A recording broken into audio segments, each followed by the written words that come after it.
अस्सलाम वालेकुम।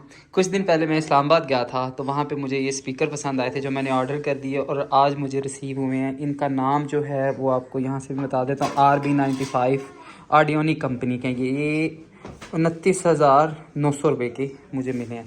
अभी मैं इसकी अनबॉक्सिंग करूँगा, फिर आपको साउंड टेस्ट करवाऊँगा।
साडे वर्गी ना यारी महंगी पैंदी है, तेरे जही नाल भी बकदे रहंदी है।